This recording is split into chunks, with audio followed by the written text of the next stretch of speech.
উপবিষ্ট প্রধান শিক্ষক সভাপতি এবং স্টাফ কাউন্সিল তপনবাবু, আমার বিদ্যালয়ের সহকর্মী বৃন্দ, আমার পার্শ্ব শিক্ষক শিক্ষিকা এবং বিদ্যালয়ের শিক্ষক কর্মচারী,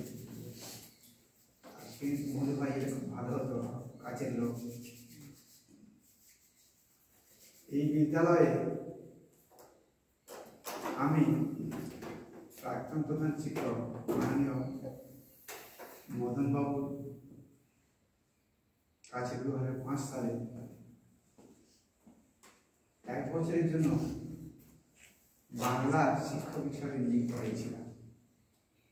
তখন সম্ভবত বাংলা পড়ানোর জন্য শিক্ষক বা শিক্ষিকা ছিল না, সুব্রতও ছিল না, চ্যানেলটিও ছিল না।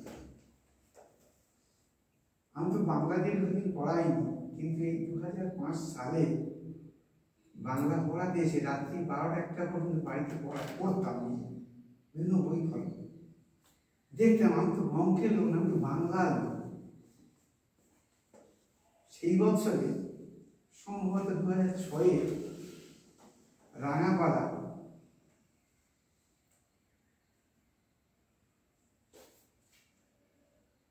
এগুমাতুল্লাহ পিয়ারা বাংলা দারুণ ডেভেলপমেন্ট, হালদারদের সৌমিত্র হালদার দারুণ ডেভেলপমেন্ট। আমি তখন শুধু বাংলাই পড়াতাম, আমি এবং সবিতা লিখছি। এত ভালো লাগতো বাংলা কবিতা পড়াতে, মানে পিছনে ফেলে আসে অঙ্কটা আমি ভুলে গেলাম। তার আগের কাহিনী বলি, আজকের থেকে প্রায় 29 বছর আগে, তখন ইতিহাসের শিক্ষক ছিল না। আমাকে অর্গানাইজেশন টিচার হিসাবে হিস্ট্রি পড়াতে হতো, 9-10 হিস্ট্রি পড়াতাম। হিস্ট্রি শিক্ষক মনুসংখ্যা অশোকবাবু, আমি বাড়িতে রাত জেগে পড়তাম। হিস্ট্রি আমার ছিল হিস্ট্রি দেখতে পারতাম। তখন কিন্তু এখন এইচ পাস করার পরে আমার কিন্তু কন্টিনিউয়াস কলেজে পড়া হয়নি, 3-4 বছর ব্রেকআপ স্টার্ট। কেন? বাড়িতে পয়সা ছিল না, কলেজে পড়বো। প্রাক্তন প্রধান শিক্ষক মদনবাবু একটু হেল্প করে বলে, তুমি পড়ো, ডিগ্রি কমপ্লিট করো। এই যে সায়েন্স, ফিজিক্স, ম্যাথমেটিক্স, ডিগ্রি করে হিস্ট্রি, ইকোনমিক্স, বাংলা, আমার সাথে কারো অত কলেজের ছাত্রছাত্রী কারো মিল হয়নি। ম্যাথ পারতাম, ম্যাথমেটিক্স ছিল না, ইকোনমিক্স ওইটা নিয়ে পাস করলাম। তারপর বছরে টিউশনে দিয়ে তারপরে তখনকার দিনে যে সমস্ত শিক্ষক শিক্ষিকা ছিলেন তারা তো চলেই গেছে অবসর। তাদের কাছে দীর্ঘদিনের প্রাণ ভরা ভালোবাসা, ছাত্রছাত্রীদের খোঁজ নেওয়া, এটাই কিন্তু আমার খুব ভালো লাগতো। বাড়িতে অনেক অশান্তি হতো, অনেক বাড়িতে আমি খোঁজ নিতাম, এখনও নিই, পড়াতে গিয়ে নেই। 2006 সালে আপনাদের সামনে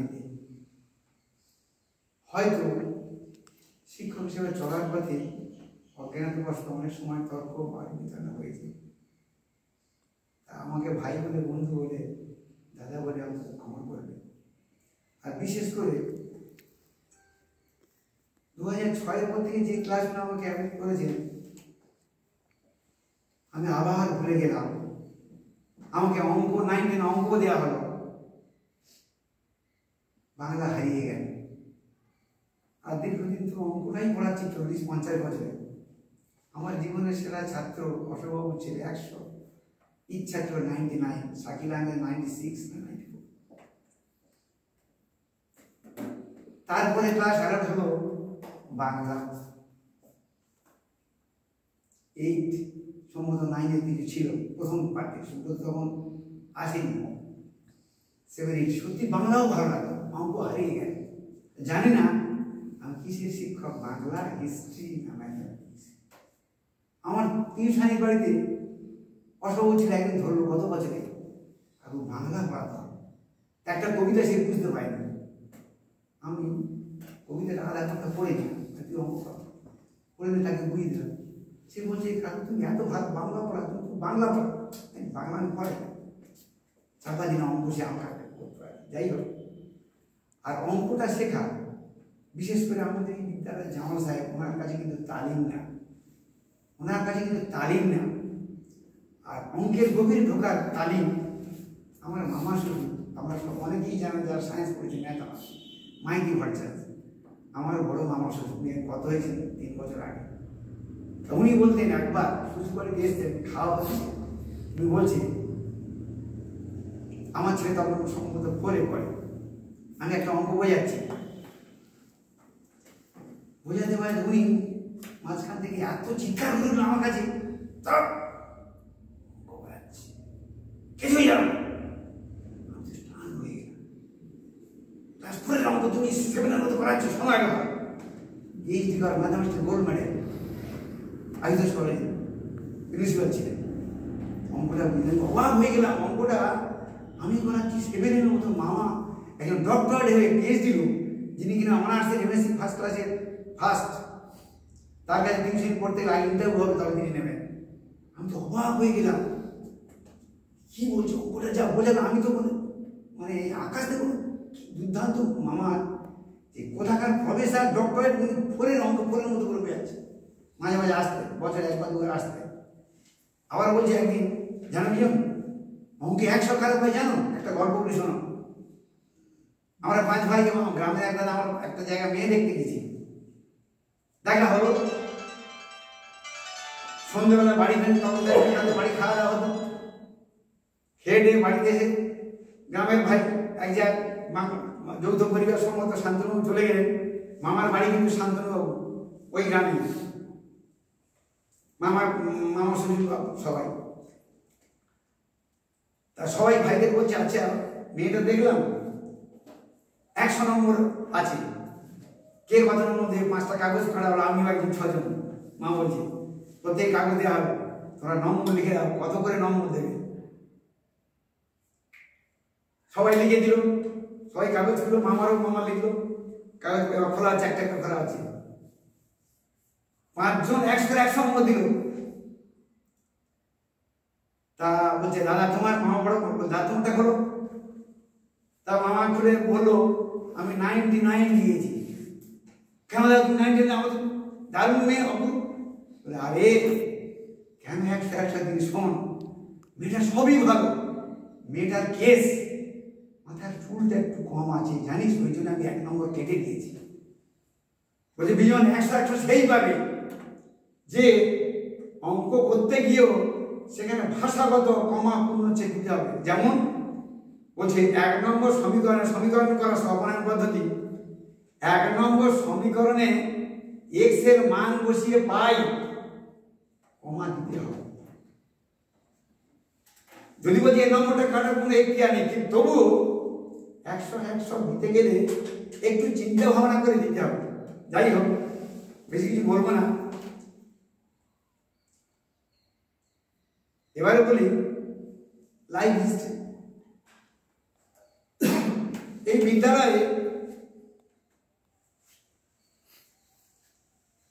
আমার কাছের লোক বলতে তখন ছিল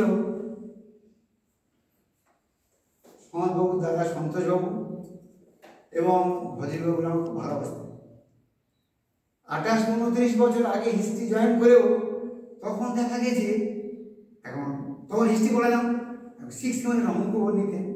এক মাস্টারমশাই গত হয়েছে, দিবাকর সামনে মাস, 6 এবং 7 অঙ্কের ক্লাস আমাকে দেবে, কিন্তু উনি দীর্ঘ 20 থেকে 25 বছর উনি ক্লাস নেন। আরেকজন দিলীপ বাবু হালদারের সম্পর্ক, রুটিনটা ঢুকিয়ে দিত না, আমাকে 6 এবং 7 ক্লাসটা প্রজেক্ট করেছে, অঙ্কের ক্লাসটা আমাকে 2টো দেবে, বাকি ওনার 4টে দেওয়া হয়েছে। কিন্তু সেই শিক্ষক যথেষ্ট ভালো, তার কাছে আমরা পড়েছি। তিনি এমন রেগে গেলেন, আমি বললাম দিলীপবাবুকে, মন্ত্রীবাবুকে, আমার শিক্ষক আমাকে এখানে ক্লাস দিচ্ছে, আমাকে হিস্ট্রির ক্লাস আছে, আমাকে ক্লাসটা রিকোয়েস্ট করলাম, আমাকে ফেলে দেন, কারণ সন্তুষ্ট হচ্ছে, আমার ক্লাসটা দেওয়া হবে। যে শিক্ষক বলছেন ওনার কাছে আমরা স্কলারশিপের পরীক্ষার জন্য বাড়িতে 3 মাস ধরে রাত্রে করে পড়তে আসতাম, এবং ওনার বাড়িতে খাওয়া দাওয়া করে যেতে হবে। এই হচ্ছে স্কুলের ভালোবাসা, আর বেশি কিছু বলবো না।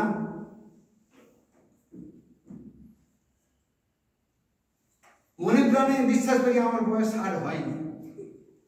আমার বাবা 100 বছর বেঁচেছে, 100 থেকে সম্ভবত মাস 3 কি 4 মাস বাকি ছিল। বাবা বলতেন সবার সঙ্গে মিলেমিশে থাকবি, সৎ পথে থাকবি, জীবনে খাওয়ার অভাব হবে না। বাবা বলতো আমি চলে গেলে তোর মনে থাকবে, বাবা আমাদের বাড়ি খোলা, বাবা কিন্তু দাঁড়ানোর মতো রাত্রি বসে থাকবে লাঠি, সন্ধ্যা 7টার মতো ঘুমিয়ে পড়তে, আবার ভোর 3টে উঠত। জীবনে সৎপথে থাক, মানুষ হবি। আমার যে বাড়ি আমি করেছি প্রায় এখনকার ভ্যালুয়েশনে 10 লাখ, তখনকার ভ্যালুয়েশন 14 বছর আগে প্রায় 6 লাখ। এই বিদ্যালয়ের দীর্ঘ কোনোদিন যে বিদ্যালয় আমার মুখে অন্ন তুলে দিয়েছে, ছেলেকে লেখাপড়া শিখিয়েছি, ছেলে হয়তো কাজের করোনার জন্য যেতে পারছে না, যাবে, চলেই যাবে। তবে আপনাদের কথা বলি, কিছু কথা বলি। জানি না কতদূর কি পড়াশোনা করিয়েছি বিদ্যালয়ে, যাদের কাছে মূল্যায়নটা ছিল তারা তো আজকে সরকারের নির্দেশে এই বিদ্যালয়ে অনুপস্থিত। যদি কি চলার পথে ভুল হয়ে থাকে আপনারা আমাকে ক্ষমা করবেন। এবং আর একটা জিনিস বলে যাই আপনাদের, এই বিদ্যালয় বর্তমানে আমাদের বিদ্যালয় অত্যন্ত রাস্তাঘাট আগিয়ে যাচ্ছে, ওদিকে রাঙাপাড়া ঢালাই শুরু হয়েছে, ড্রপ আউট কিন্তু প্রচুর বেশি। গার্জেনে আমার কাছে ফোন করে প্রায়, স্যার মিড ডে মিলটা কবে দেওয়া হবে? আমি বললাম মিড ডে মিল ছেলে কোথায়, পড়াশোনা করছে? বলছে হ্যাঁ পড়ছে, কিন্তু স্কুলটা কবে খুলবে? আমি কবে খুলবে? সরকার যেদিন বলবে সেই দিন হবে। আমার পাশে একজন শিক্ষক শিক্ষিকা ভাইরা আছে, ড্রপ আউট যেগুলো আছে, যদি আমাকে প্রয়োজন হয় আমাকে বলবেন, আমি আমার কাছে অগাধ সময়, আমি রাত্রি 12টার আগে শুনি না, পড়ি আসি রাত্রি 9টা 10টা প্রায় এনগেজ। কিন্তু এই যে সকাল 10টা থেকে বিকাল 4টে, এই সময়টা কি করে পার করবো? কোম্পানিতে চাকরি আমার, কাল বললে কাল, কিন্তু কিছুটা ফ্যামিলি সে বলছে আমি থাকবো, কার কাছে ছেলে চলে যাবে। আর আমাদের ফ্যামিলি আমার বিশেষ করে ও বাড়ির বাইরে বেশি কোনো চর্চা, কোনো বাক্যালাপ দোকান হয়নি, ঘরের কাজ টুকটাক করে, বাইরের কাজ আমার করে দিতে হবে। এই জন্য নইলে আমার এই মুহূর্তে অনুযায়ী চাকরি দিলে 20 থেকে 25 হাজার। কারণ আমি 6 বছরের আগে কনস্ট্রাকশনে চাকরি করেছি, আমি 4-5টা ভাষা জানি, অনর্গল হিন্দি, উড়িয়া, তামিল, তেলেগু বলতে আমি পারি। এবং সেখানে একই কথা, যাদের সঙ্গে থাকতাম স্টাফদের, তারা কিন্তু আমাকে, তাদের কার ঘরে আমি থাকবো সেই মারপিট হয়ে যাবে, এই আমাদের ঘরে থাকবো, ঘরে আমার থাকবো, মানে মজা করে সবাই। তাই হোক, তা বিদ্যালয়ে আপনারা পথ প্রদর্শক,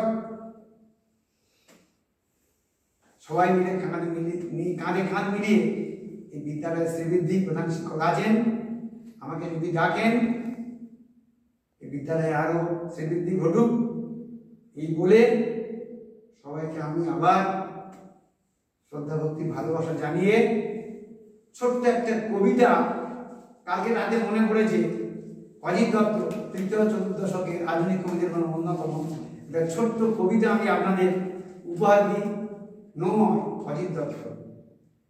পাড়ি দিতে দূর সিন্ধু পারে, নোমর গিয়েছে পড়ে তটের কিনারে, সারা রাত মিছে ডাঁট টানি, মিছে ডাঁট টানি, জোয়ারের ঢেউগুলি ফুলে ফুলে ওঠে, এ তরিতে মাথা ঠুকে সমুদ্রের দিকে তারা ছোটে, তারপর ভাটার শোষণ, স্রোতের প্রবল প্রাণ করে আহরণ, জোয়ার ভাটায় বাঁধা এ তটের কাছে, আমার বাণিজ্য তরি বাঁধা পড়ে আছে, যতই না ডাঁট টানি, যতই মাছ তুলে বাঁধি পাল, নোঙরের কাছে বাঁধা তবু এ নৌকা চিরকাল, নিস্তব্ধ মুহূর্তগুলি সাগর গর্জন ওঠে কেঁপে, স্রোতের বিদ্রুপ শুনি প্রতিবার দাঁড়ের নিক্ষেপে, যতই তারার দিকে চেয়ে করি দিকের নিশানা, ততই বিরামহীন এই ডাঁট টানা, তরি ভরা পণ্য নিয়ে পাড়ে দিতে সপ্ত সিন্ধু পারে,